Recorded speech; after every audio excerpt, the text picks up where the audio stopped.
Hello,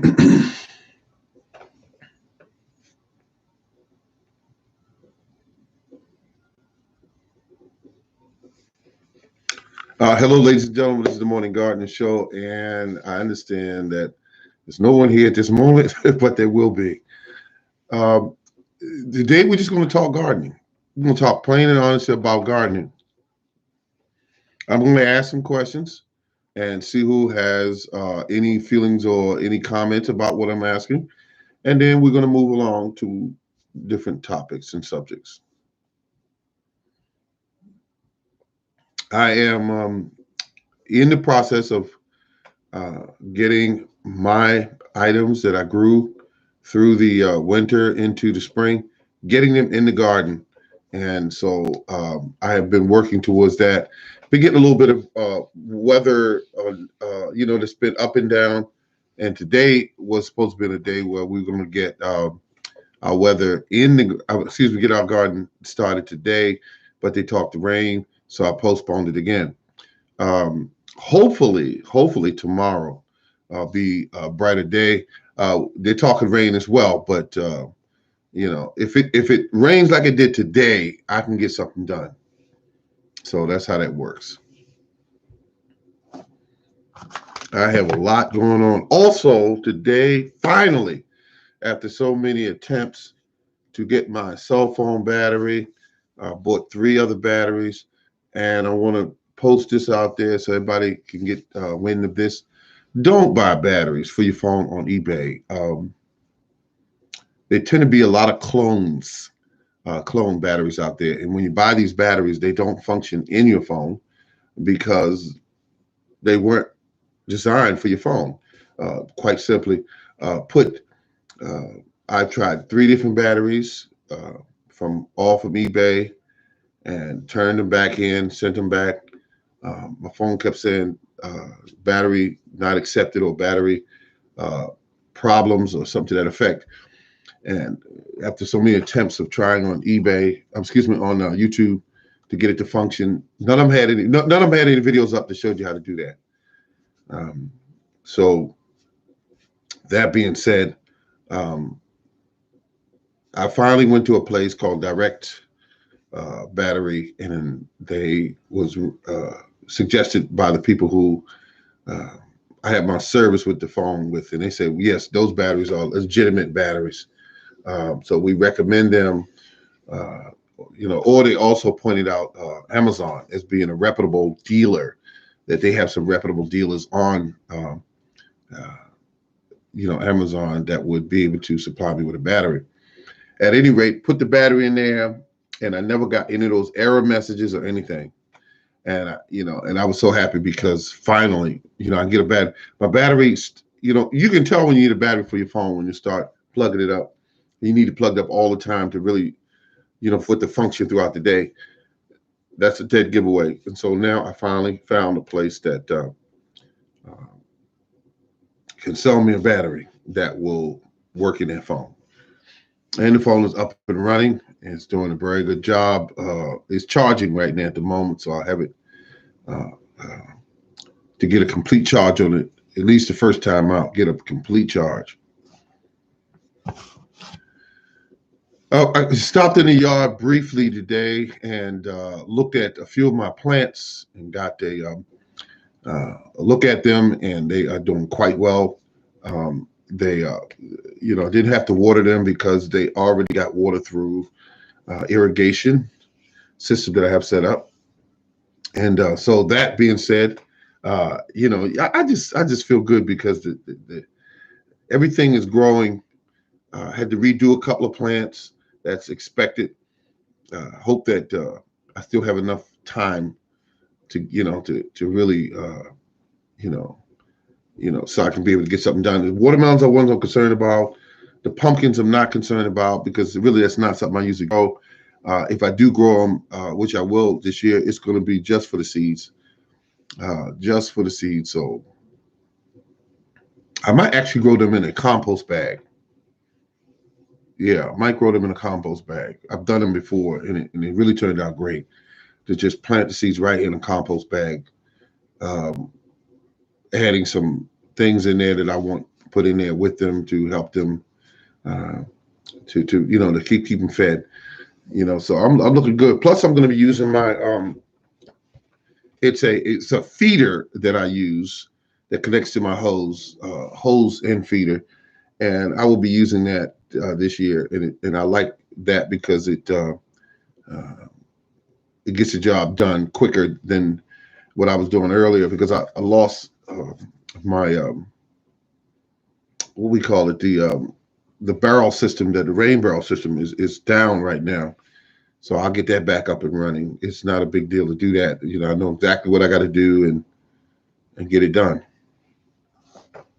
All right, we're getting the show started out and talking a little bit about my garden and the fact that I'm getting the seeds put out there and that they're going to be up and running very soon. So I'm happy about that. Oh yeah,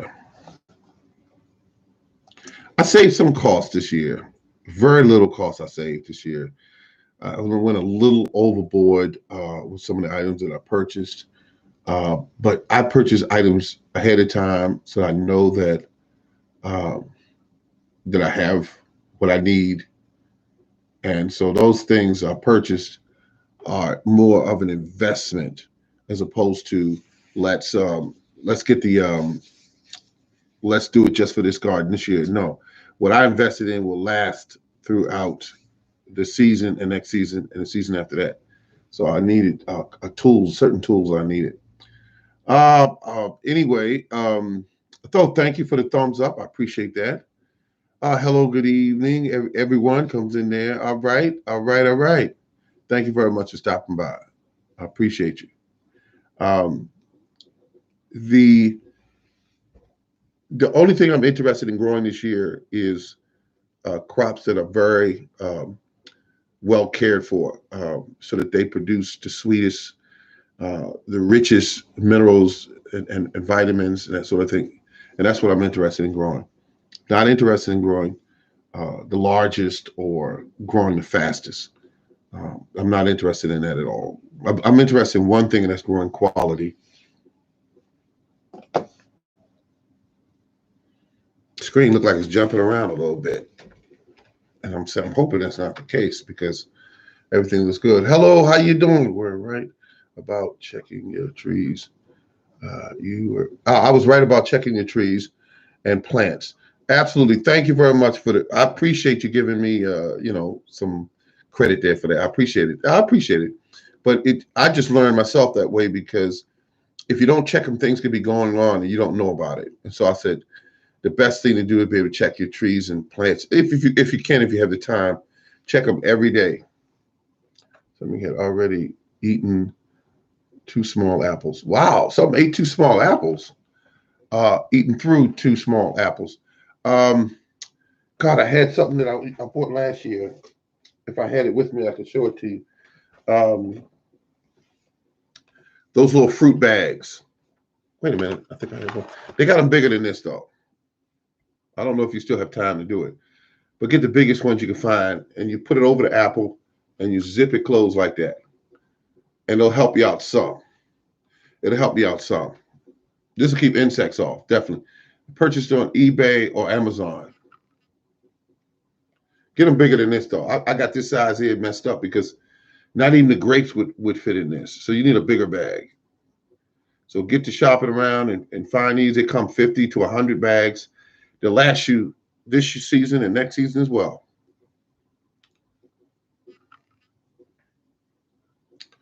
Yep, you put these on there and they will protect your fruit. That'll help you out. I hope that it'll help you out some. I was surprised I found that quick because I usually had that stuff in different locations. Um, yeah, I just like what I did. I mean, everything looks good. I got some Swiss chard out there. I keep looking at it. It looks so pretty the way it's growing. It's producing seeds, and I think I'm gonna let it go to seed because one thing I've learned about plants is that if you grow the seeds that and you get them familiar with your soil, they grow better year in and year out, year in and year out. That's what they do. I'll say, okay, I would say I was about to ask where can you get them? Yeah, yeah, oh yeah, definitely buy them. Buy them. They're worth the investment. They're worth the investment. You get them, put them on your fruit.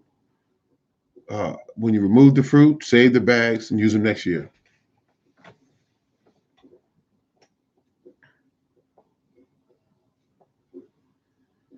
I'm just thinking right here. I'm just thinking right now. You can ask any questions you may not have, or you may tell me a little bit about your garden. What items have you planted this year that are new um, that's different? Have you planted anything different this year that you normally don't grow? Um, what items are you having any issues with in your garden? I'm just throwing those out there. Um, what kind of things are you doing to improve your soil? Anything at all that you've done that you can think of? I have a video up that I put up a few days ago, and when you get time, you can go look at it if you care to. It's called Chop and Drop, and I want you to see what one of my soil techniques have done to improve my soil over time. Um, and it has done an incredible job improving my soil.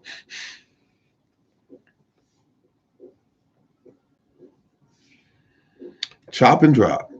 I take simple weeds, simple grass, chop, leave it on the surface, and I have improved soil. It improves my soil over time. Usually, clay soil is what most of us have. Most of us have clay soil. It's just the layout of the land. Um,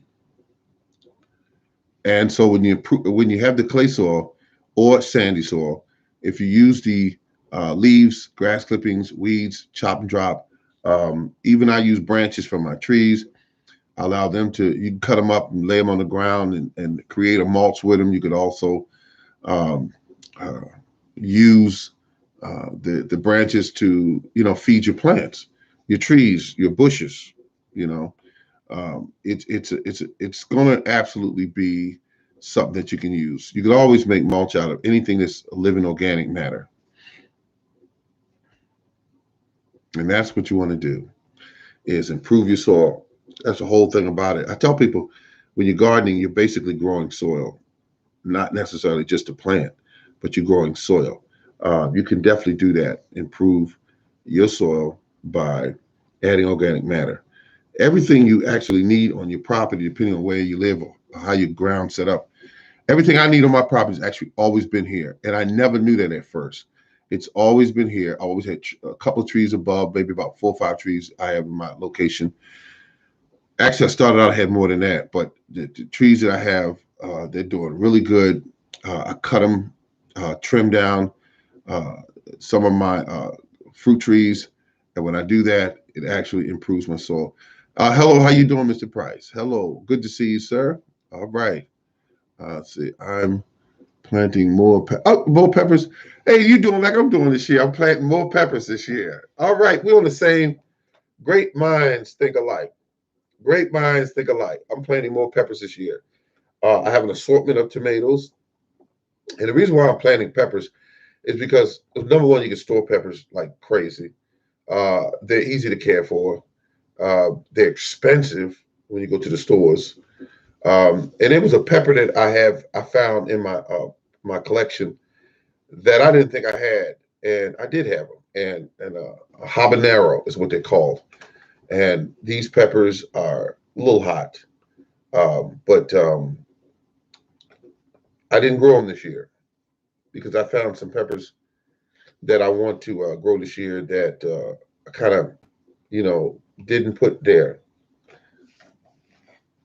Oh, I can honestly tell you, peppers is one thing. I'm growing one pepper called Big Jim. I'm excited about that. Um, and I had a very good friend tell me this year that maybe, because usually I don't take advice when somebody try to tell me something. If they ask me or they suggest it, it's I don't know why it's a little more. It's easier for me to take it in.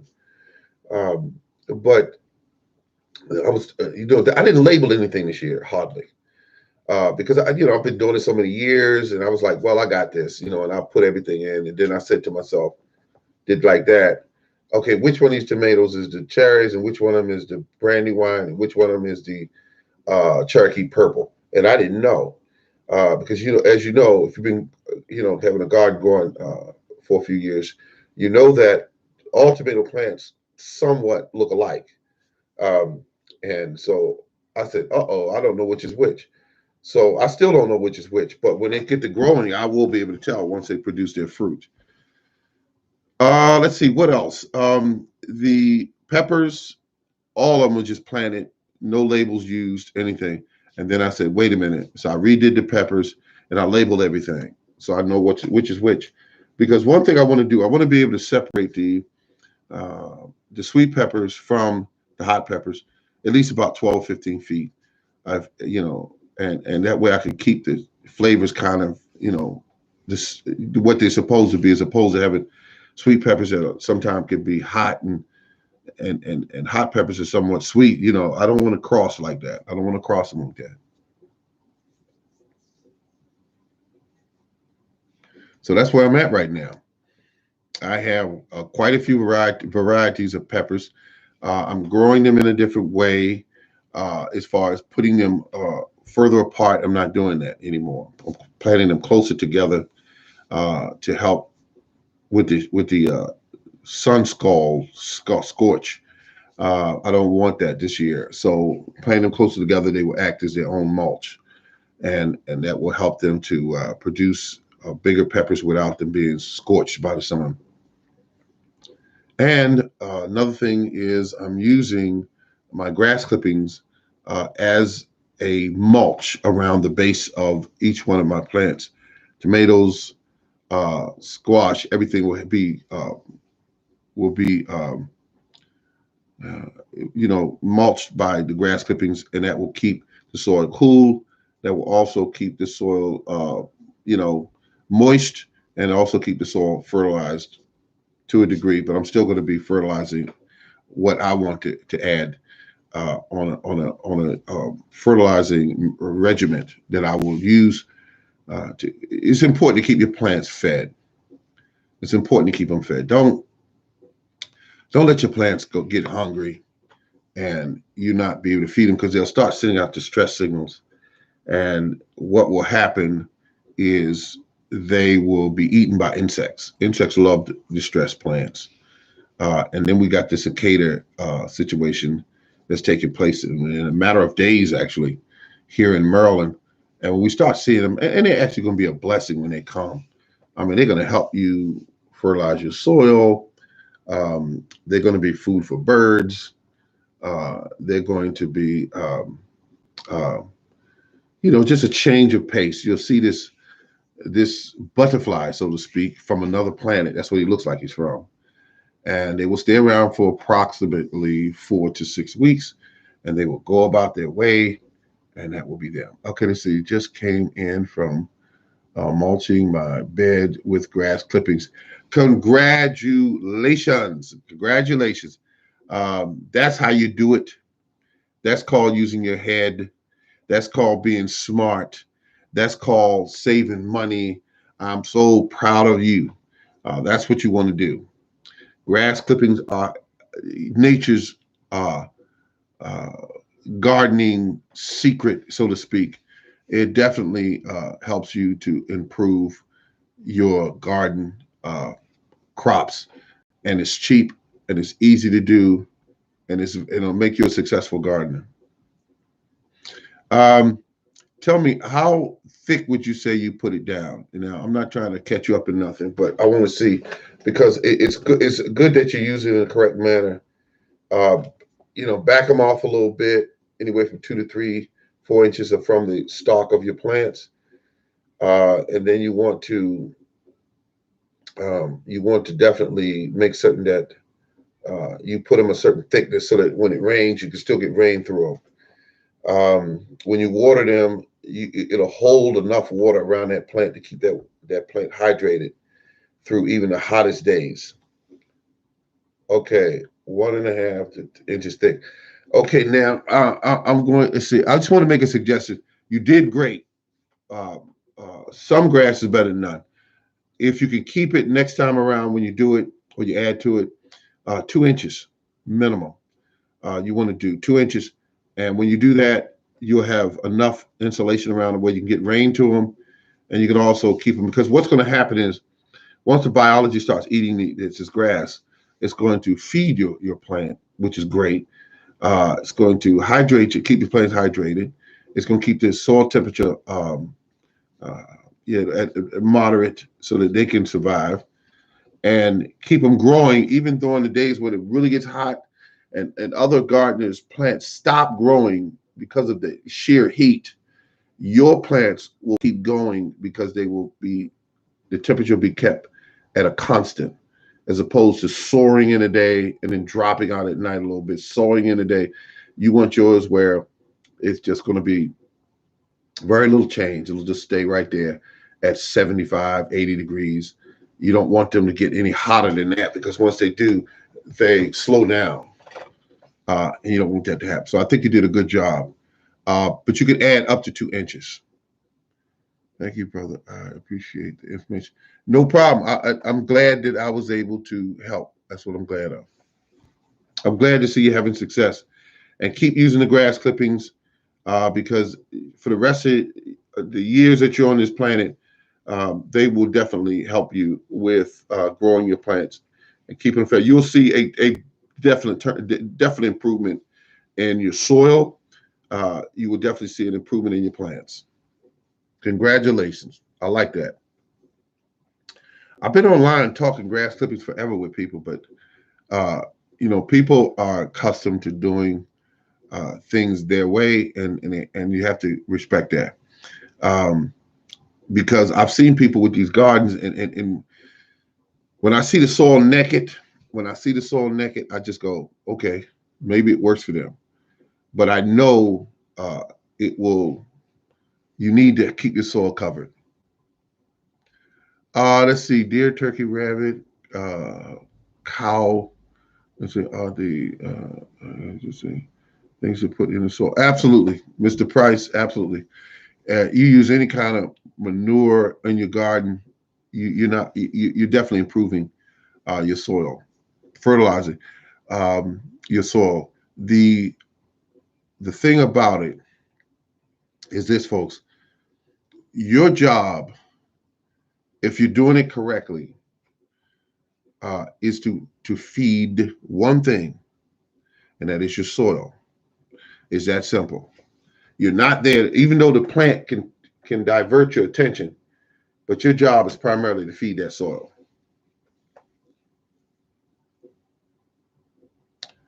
Compost cow manure, absolutely very good manure as well. It's somewhat of a mild compost material, but it works really well.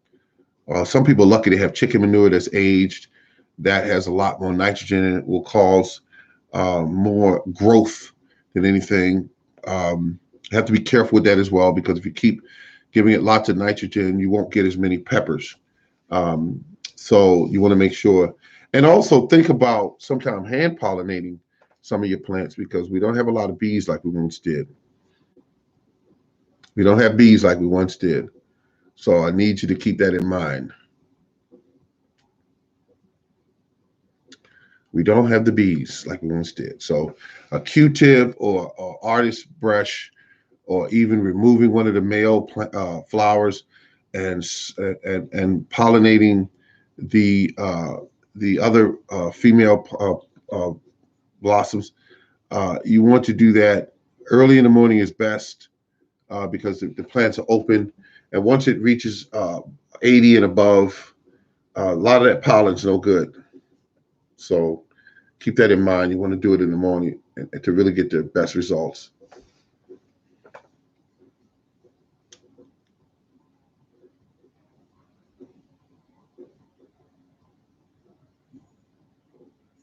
I have to go down and start some cucumber seeds this evening and make sure I get that done, because cucumbers are going to be part of my crop this year.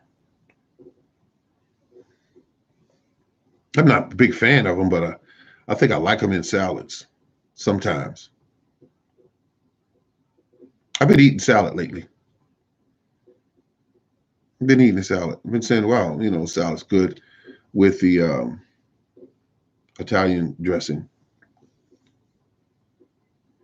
All right, good people. This has been fun. It's been fun. It's been fun. Answer, of course, a couple of questions.